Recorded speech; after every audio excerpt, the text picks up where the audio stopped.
it collapses, it's like, okay, I have a pile of rubble. What happened? How do I deconstruct this in my mind to figure out how it ended up in this position?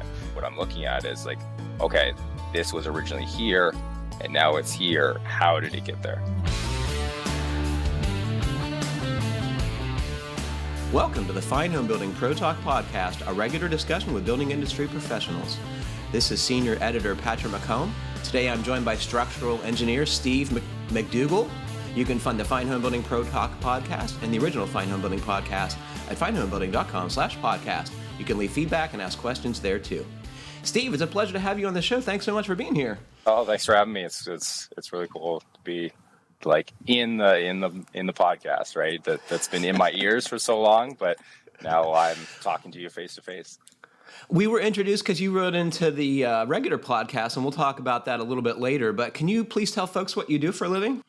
So I'm a structural engineer, and my work focuses primarily on looking at damaged buildings, and specifically, it'll be like an insurance company that there's a building that's had a fire or vehicle impact, any kind of structural damage. They'll phone me up and say, "Hey, can you go take a look at this? Let us know what the structural damage is and how we can fix it." And do you work directly for the insurance companies, or do they pay you on a per job basis? Yeah, so it's a per job basis. So my company, like Brown and Beatty Engineering, is the company I work for, and we're an independent engineering company. And we do lots of different kind of projects, but the stuff I focus on is for these insurance companies, and it'll basically be the insurance company, like they'll have what's called an insurance adjuster, and they're kind of the person that handles the claim, kind of the day-to-day, and deals with the various people. And there's lots of people involved in insurance. There's the contractors, the engineers, and then obviously the homeowner. So that insurance adjuster will reach out to me. They'll hire me to come in and do the assessment. And how many folks are in the firm? It's probably 20, 25 or so. So what made you want to become an engineer? That is a good question. It's probably a high school. I had a high school like kind of drafting or technical drawing class that I took and I was able to take it kind of multiple years in high school, and that was taught by kind of I think he was a mechanical technologist, and that really kind of directed me to like, okay, I like doing this stuff. I like doing drawings. I like dealing with the technical stuff that way. And yeah, it was probably that class that really drove me towards engineering. Can I guess that the drafting that I took in high school is different than the drafting you were taking? I'm sure this was all computer-driven, right? It was, and I'm sure today's drafting class is completely foreign to me too. So, yeah. So did your class get into the problem-solving associated with your work now, or was it strictly a matter of conveying information on plans? That class, it had kind of a different elements to it. Like it was like kind of the drawing element, but then you'd have kind of challenges like you're building a bridge out of popsicle sticks, doing like rendering up, say you drew a house in a drawing program, and then you try and build that out of like foam board or something like that. Like there was that kind of elements to that class. What I do now, a lot of that, it's very much like I've learned by having mentors. Like my bosses have really, because I basically got hired at this company out of university, and really you learn a lot in university, but nothing that really prepares you for this kind of stuff. So it is kind of you really need a good mentor to be able to recognize what you're seeing and kind of make the right assessment. Going back to your email to the podcast, you wrote in response to our discussion about how engineered lumber products behave in a fire. Can you talk about some of the things you see in your work? Yeah, so a lot of my work is looking at fire damaged buildings, houses, primarily, because I think that's just if you have a fire in a house, you have kind of a higher risk of having structural damage than if you're in a concrete high-rise building made for containing fire. Yeah, right? It's a little bit, the risk level is a little bit different there, and it's just like where where we live in Ontario, we have lots of single family housing or like townhouses, detached housing. So that's probably the one of the primary things I look at is fire damage houses. And there's a couple of different, like, if you call them engineered products, like there's trusses, and I think that was the original question that a listener wrote in about. They were concerned with basically the metal truss plates, because the trusses consisted of individual wood members, like 2x4s. They're kind of a special grade 2x4 or 2x6, whatever the size is. And they're attached with metal truss plates, and they basically just are a stamped metal plate with a bunch of tiny little teeth in them. They're incredibly strong. Trusses are like a really efficient use of materials, and you can get great span lengths out of them. So you can get, they're great for construction. And the concern, I guess, with the listener was, okay, in a fire that these plates would kind of just pop off. And that's not my experience. Like, I see fire damage trusses all the time, and they basically, by the time the truss plates are concerned, you've also burned the actual like wood framing of the truss.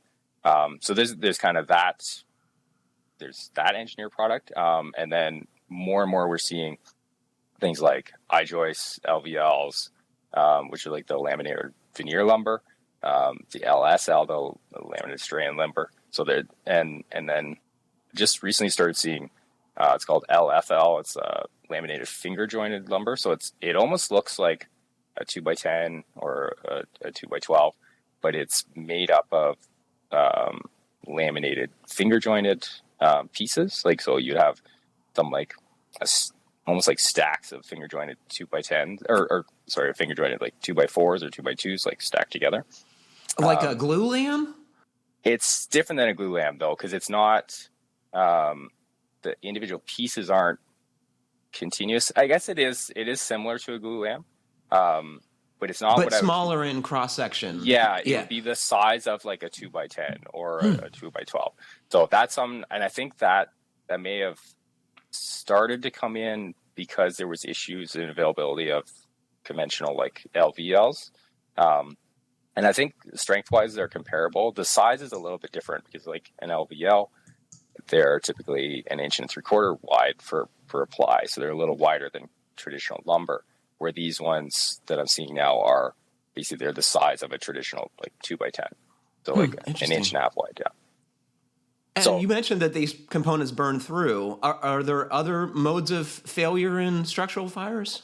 Yeah. So I think the photos I sent you were for the I-joist, which is essentially you have like a top and bottom flange. Let's say it's a 2x4 or 2x3, and then those flanges are connected together by a web that is made up of plywood or OSB. And because you have that OSB web is maybe only a 1/2 inch thick, you have a lot of surface area and not a lot of thickness. So if you think of in a fire situation, you have all that area for the fire to be exposed to, and it doesn't have to burn very deep until it's all the way through that web.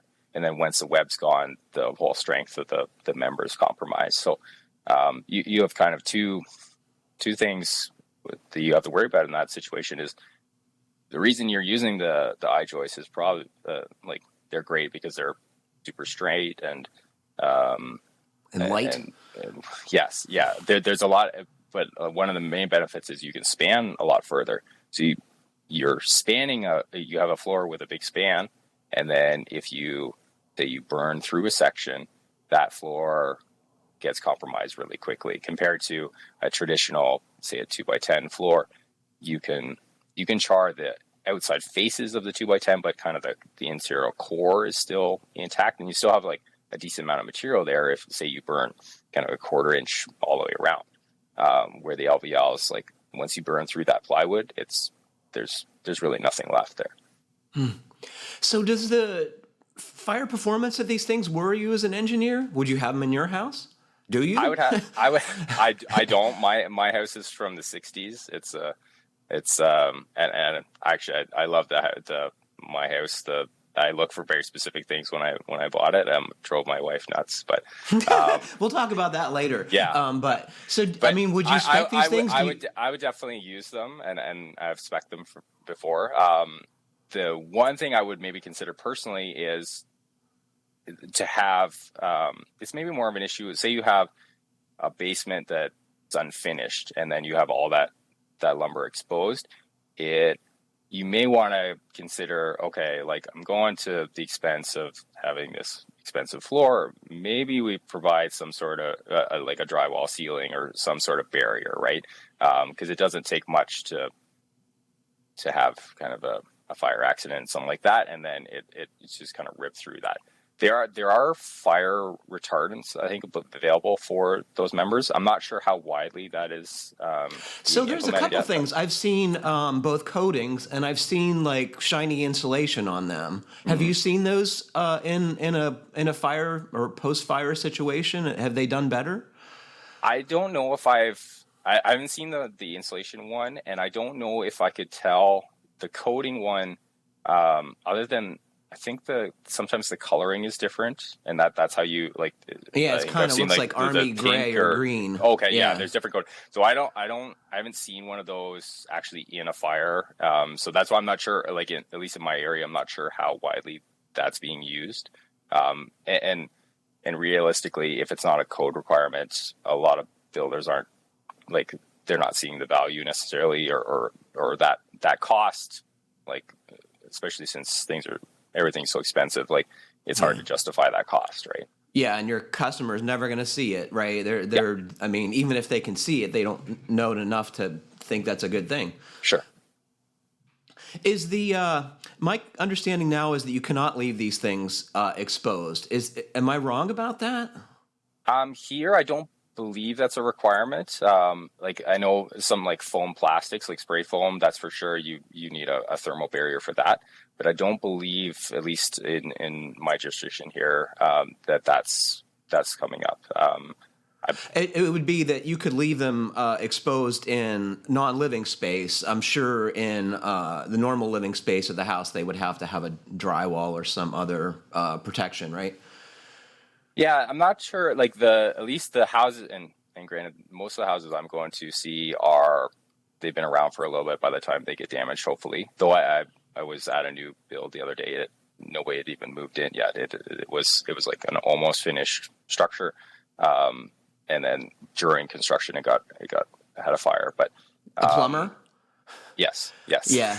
Unfortunately, yeah. No, it doesn't take much, right? You're just soldering a joint and up it goes. And that's one of the photos I sent you of the I-joist that burnt through. That was from that house, and that did have drywall on. So there was like thermal protection on those joists, but it compromised the drywall, and then once it was into the floor structure, it just ate through those joists. Boy, that's a cautionary tale for folks listening to the show, right? Yeah. So it's again have a fire extinguisher handy, right? Because have a fire extinguisher handy, and call 911 and get out. Get out. That was the point you made in your email. I should mention is that. The whole point of fire protection is to get people out of the house safely, right? To provide enough time so you can get your family out without anyone getting hurt. Yeah. You mentioned that if the structure is on fire and everyone is out, the fire department is not going to go in there anyway. And you also mentioned that the water from them trying to put it out is at least a big a source of damage as the fire itself. Can you talk about that? Yeah, like a lot of the houses, by the time there are structural damage, like there is so much more smoke and water damage. Like if you have structural damage, there's a good chance the rest of the house is going to be gutted. Like you're taking out all the drywall, all the insulation, all your flooring finishes, what have you. Like because that smoke, the last thing any contractor wants to do, and there's kind of specialty contractors that deal with these fire restorations. And the last thing anybody wants to do is you invest hundreds of $1,000s in, like I have one now. We were applying for the permit, and I asked the contractor, okay, what's the value of this work? And it was $450,000 to repair a house. Like that's the kind of costs we're talking about, because you're basically ripping it back to the studs, because nobody wants to put it all back together and then you have a smoke odor. Have it smell like smoke, right? Yeah. Yeah. Yeah. No, and that's, as a homeowner, right? That's your biggest concern, that like, oh, I'm gonna forever be living with this odor. So there's a lot of measures that are put in place to deal with that.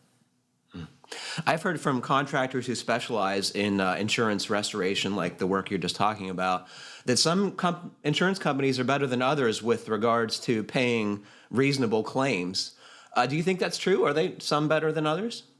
I don't know if it's necessarily a company, but there's definitely policies that are better than others, because the adjusters are kind of bound by the wording of their policy, right? So there's some policies that are, and this is maybe more for like outbuildings or farm buildings, but there's ones that are kind of rated for kind of they'll just pay a cash value, but it's derated for if the building's 50 years old, they kind of prorate the value of the materials. So there's ones kind of that way on the lower end, and then there's ones that are really good, and they'll cover, like, say I have an older house and I need some code upgrades, like building code upgrades to meet kind of current standards, but it's not strictly related to the fire. Some of that stuff can be covered, like if it needs to be done as part of the repair work. But then other ones, like, okay, that code upgrade stuff isn't covered, so the homeowner or the insured can be on the hook for some of those costs.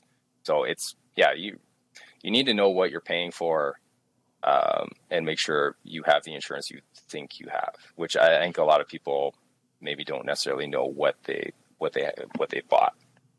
Can you give folks an idea of what the language is for what you would describe as a good policy versus a bad one? Is it as simple as that?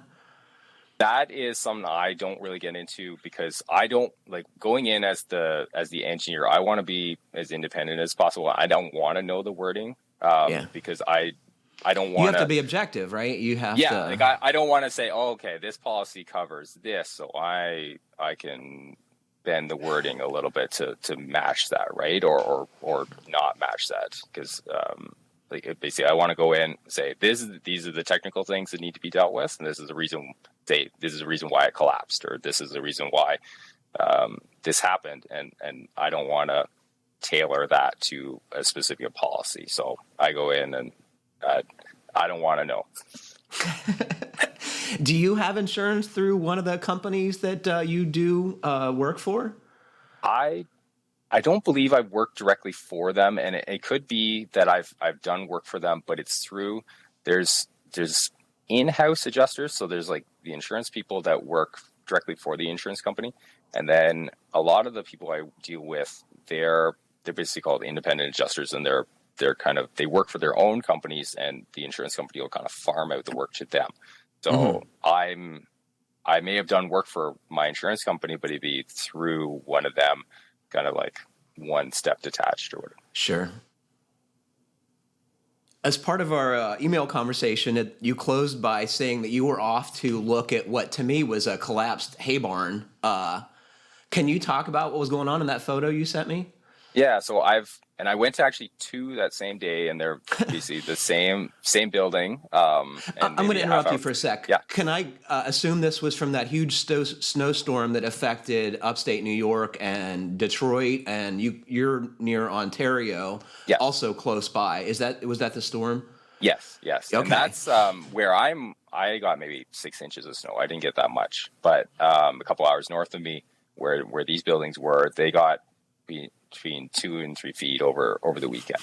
So a decent amount of snow, but not so much that it shouldn't be collapsing buildings, right? At least where we are. We're going to talk about that later too, right? Yeah.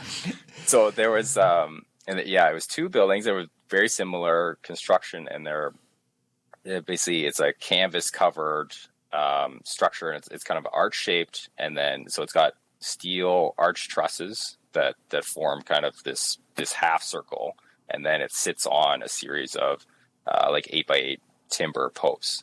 And basically what had happened is snow collected on the top of it, and it caused the arches to push out at the base and then pushed the sidewalls over, and basically the whole thing kind of turned from an arch into a letter M. Let's call it a pancake. Yes, a pancake. Yes. It was flattened. And it would have been more flattened if the hay wasn't inside to essentially hold it up. Yeah, it would have been completely on the ground. So you alluded to it earlier. You live in a snowy place, and you said these kind of buildings shouldn't collapse in 2-3 feet of snow. What the heck's going on there?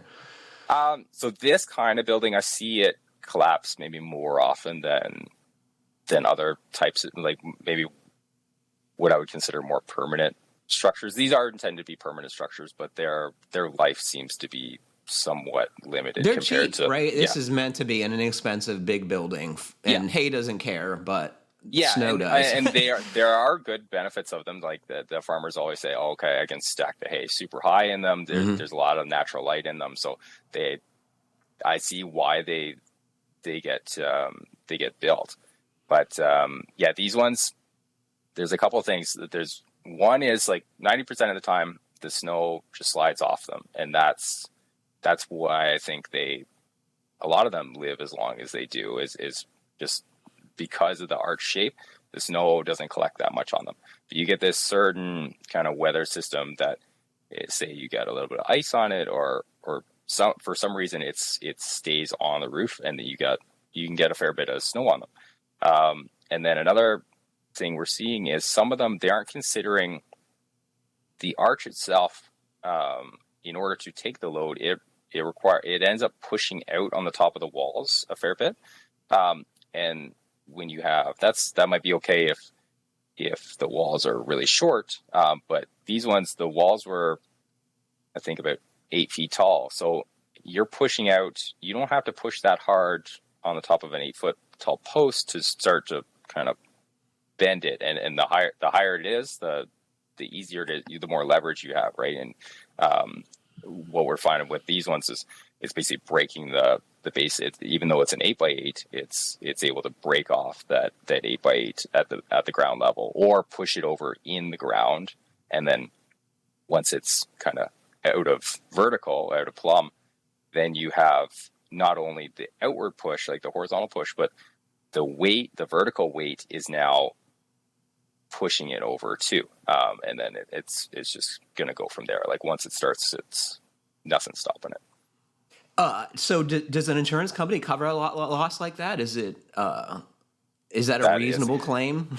That is a good question. I see them fairly often, and there's going to be some interpretation on something like that, right? There's going to be the aspect of, well, it should have held that much snow, but snow was the thing that caused it to collapse. So is that a snow load failure? And if the policy says we cover snow load failures, then are they going to cover that, or are they going to consider that, oh no, there was a design or construction defect, or in the case of one of those buildings, the base of the posts were rotten because they were, even though it's pressure treated wood, it was maybe 15 years old, and there's deterioration that plays into it too.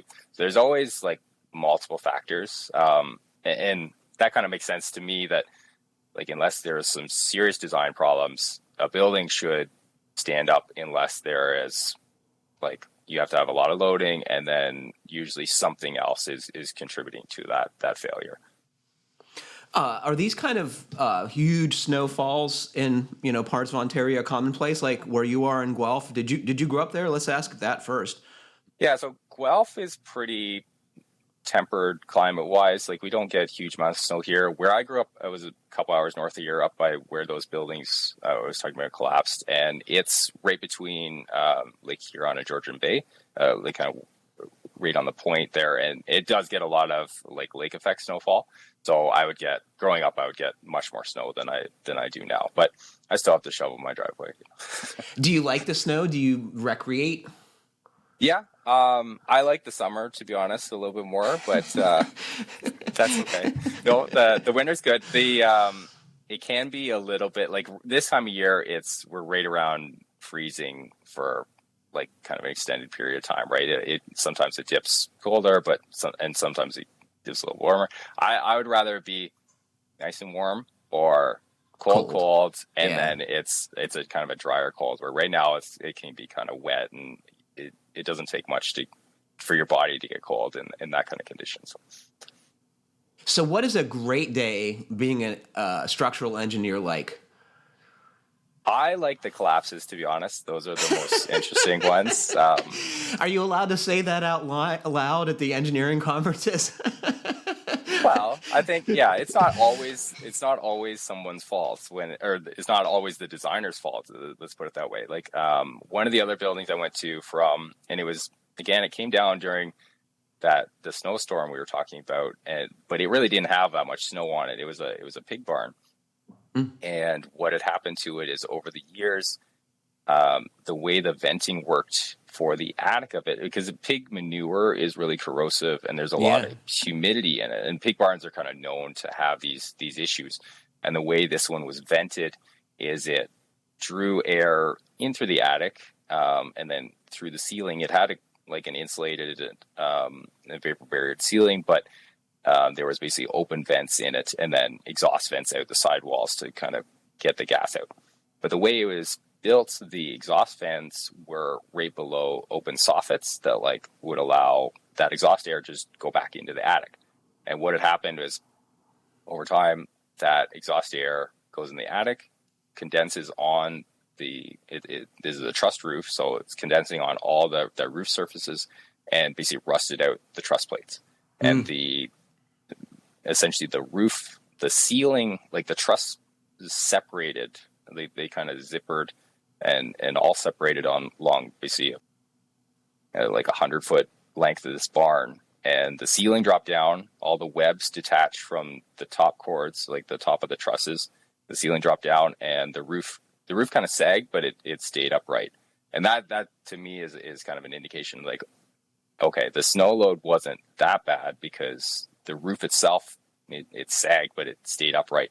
This is the primary cause of what's going on here is the truss plates themselves that corroded. And really by the time you're seeing corrosion on metal truss plates, because the metal is so thin to begin with, they really can't take much corrosion. So by the time that galvanizing, because that's what's protecting them is zinc galvanizing coating, once that's gone and you start to see surface rust on them, then you're in kind of a bad situation. So Interesting.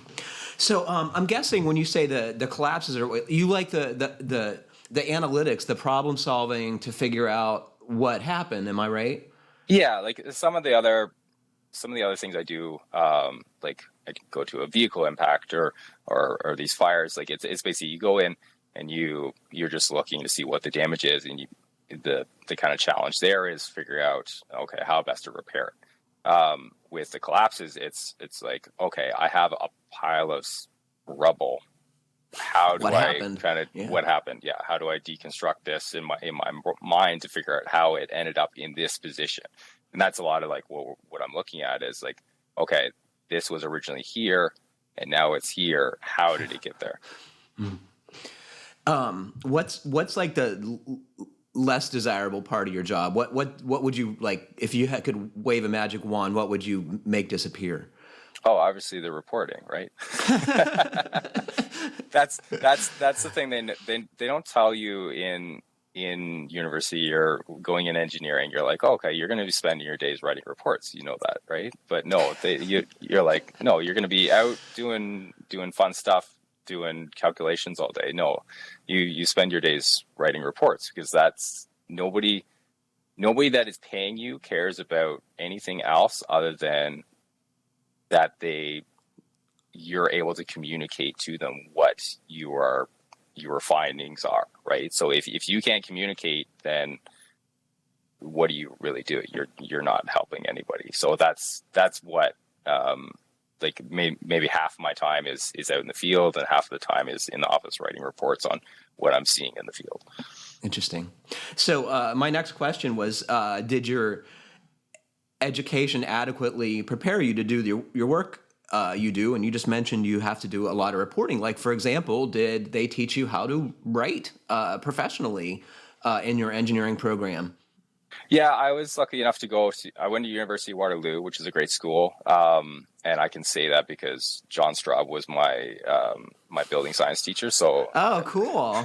Yeah, cool. and I'm sure I definitely didn't appreciate that at the time, but, um, it really was a great school. And one of the things that made it a good school is because we had, every other term was a co-op term. So it took an extra year to kind of finish school. And I never had like summers off per se, but basically I went and did a work term, like placement at engineering companies all through my university.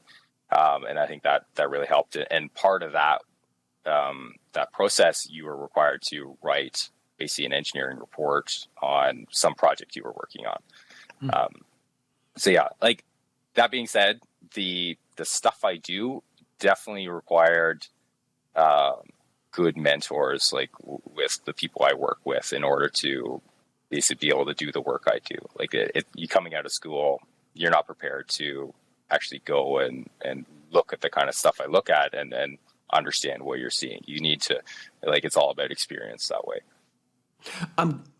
Most places I've observed are relatively poor at training new staffers to do the work. It's kind of, you either get it by osmosis or your own hard work. Do you think the company that you work for did a good job training you to be productive right away and feel good about your work? I think so. Like they basically, what I spent the first year or more doing was basically shadowing my bosses around, and basically I would meet them out at a house fire or whatever site we were looking at.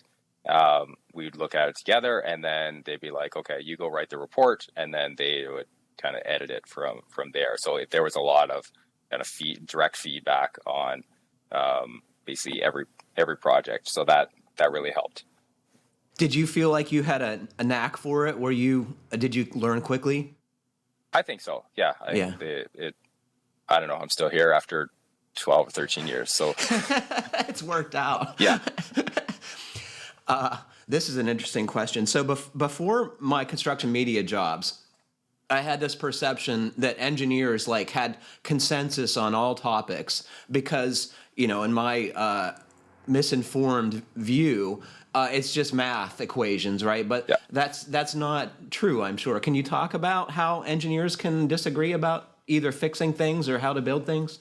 Yeah, like I'm sure everybody brings their own experiences to a design or to a problem, right? So I'm going to have a different viewpoint. My viewpoint is very skewed as I've seen so many failures, like because my work involves failures. I am very kind of failure adverse, or I'm looking for specific things that I've seen in the past.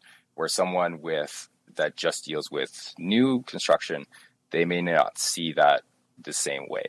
And I think that's where kind of some of the differences are. Like there's definitely, I'll have disagreements with other professionals on, say, the cause of something that occurs, and that's more just interpretation. You only have a certain amount of information, and you're trying to interpret that, and you can come to different conclusions within reason that way.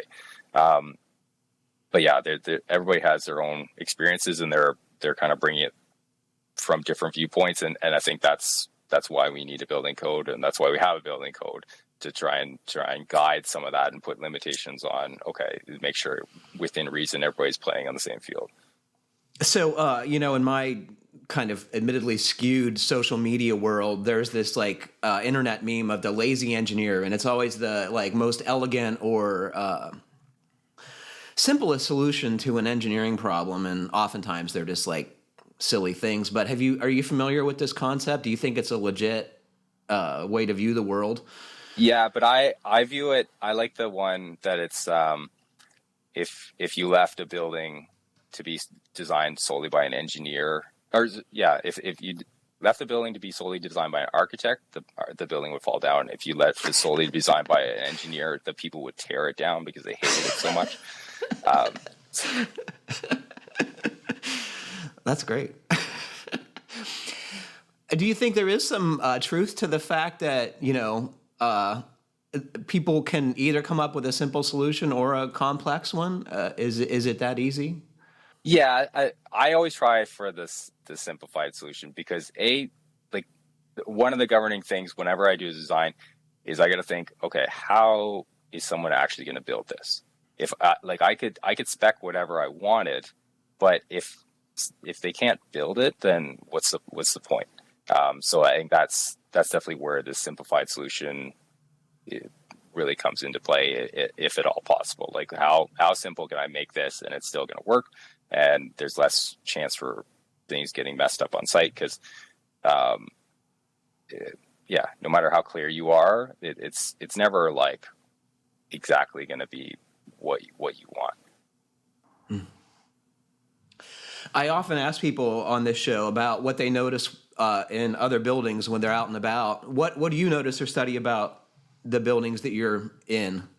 Oh, I always going to like Home Depot or something like that, where you can see up in the roof structure, just how they join the beams together, like what that structure is. I've looked at those for a long time. So that which they're all pretty much the same now. So right. That, but yeah, I like that. I also I'll go into like if I'm at someone's house, like my brother just bought a house, so just like I'm always like looking at different things when I go into buildings and just from my own experience, like, oh, okay, that's that construction, or because there are lots of different ways of building over the years that have changed, and it's always interesting to see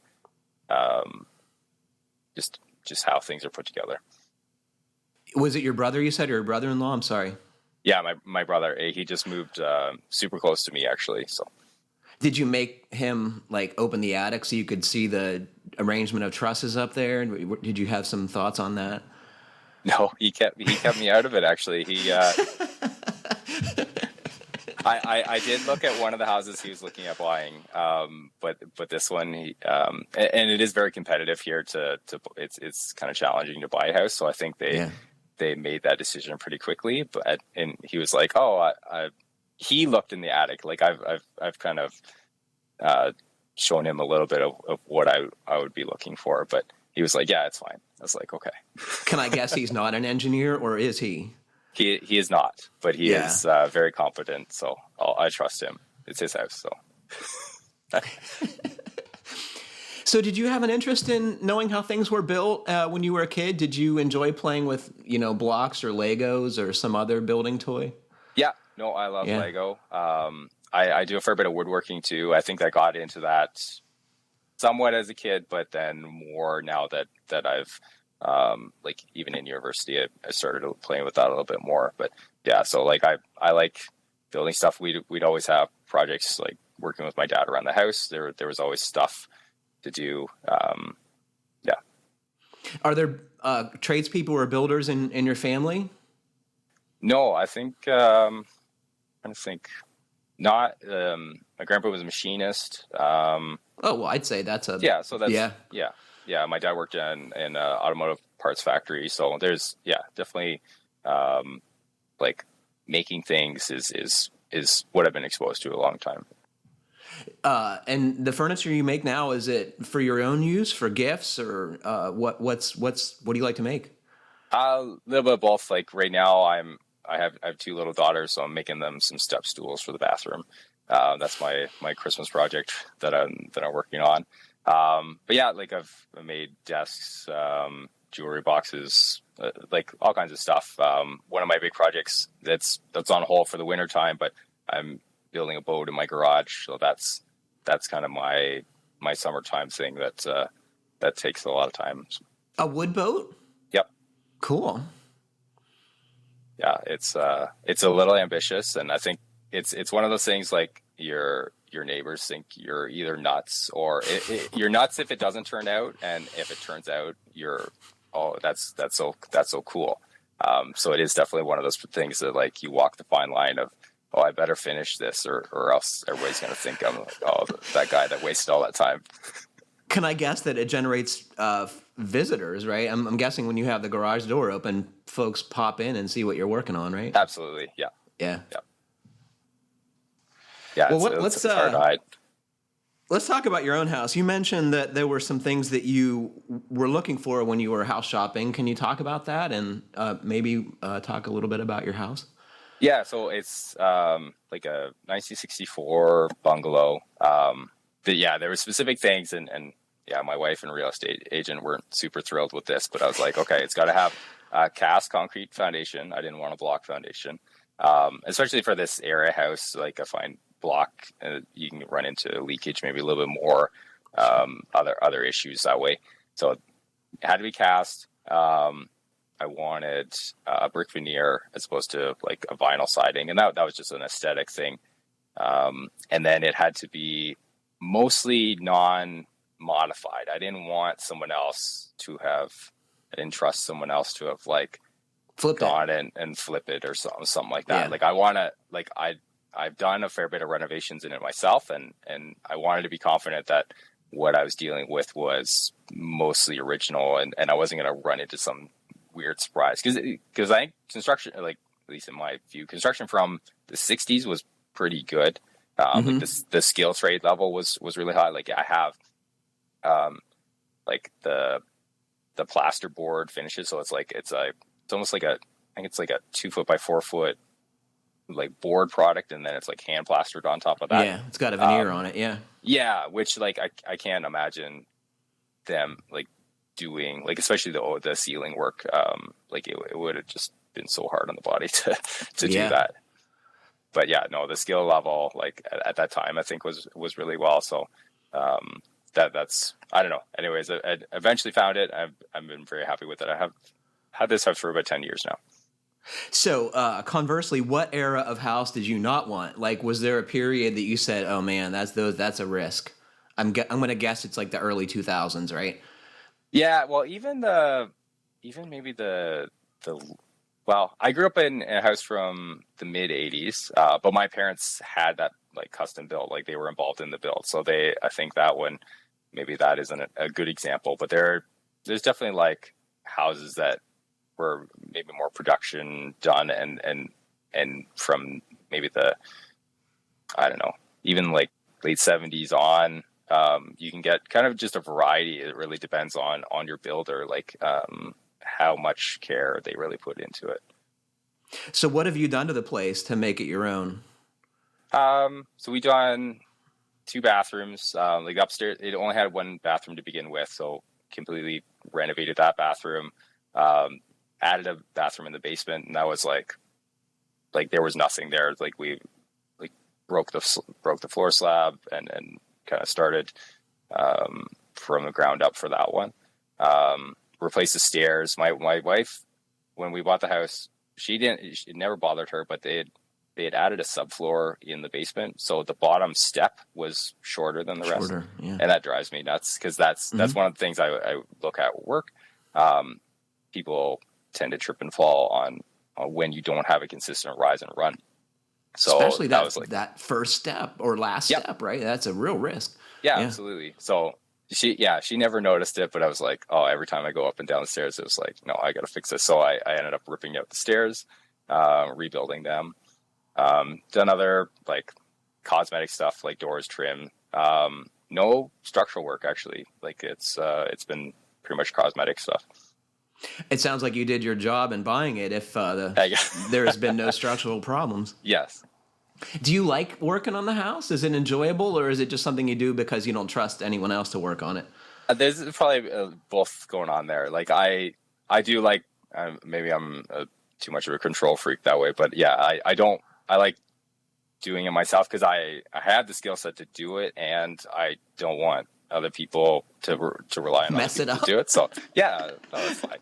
So I think, I do like it, but it's always that like last 10%. You gotta watch, like when you're paying someone, you're on them to finish that project. When you're doing it yourself, maybe I'll do that caulking work later, or there's always that risk, right? Of all these like partially done projects in a house. So mine's mostly done, but there's always things. What remains to be done? Do you have projects planned for the future or thoughts on that? Not particularly. I think it's a 3-bedroom house, and I got 2 little girls. I think we're gonna move them both into one room and build bunk beds, but that's not really like a house modification as much as I got to build bunk beds now. But yeah, it just, and then moving stuff around, that'll give my wife more of an office, and just like maybe we'll use that as I don't know, an exercise room or something like that. So, but yeah, a little bit of modification left, but I think it's mostly the way I want it, other than, I don't know, we always have to repaint it at some point in time, I guess. Yeah, people who work on their houses don't even count that as a real project, no, am I right? No, it's like, it's just painting. It'll give you more time to work on the boat and the furniture projects. Yeah, you can only have so many projects going at once. That's definitely a risk of just having things everywhere. Tell that to my friend Rob Watzak, that you can only have so many projects. It's been a pleasure talking to you, Steve. I've really enjoyed it. Are there any things you want to ask or tell our audience before we go? I don't think so. I think, it's been great talking to you. It's again, it's like you're coming alive from my car stereo. That's how I normally listen to, because I drive a fair bit because my sites are basically all over Southern Ontario. So, a fair bit of driving involved, and I just, I love listening to your podcast, and there's nothing more validating than hearing smart people say they like the podcast. So thank you very much for that. Thank you. Oh, well, unfortunately, that's all the time we have for today. Thanks to Steve McDougall for joining us, and thanks to all of you for listening. Please remember to send us your comments, questions, and suggestions to fhbpodcast@taunton.com. And please, please, please, please like, comment, or review us however you're listening. It helps other folks find our podcast. Stay safe, everybody. Keep craft alive. Steve, you were great. Thanks a million. Thank you.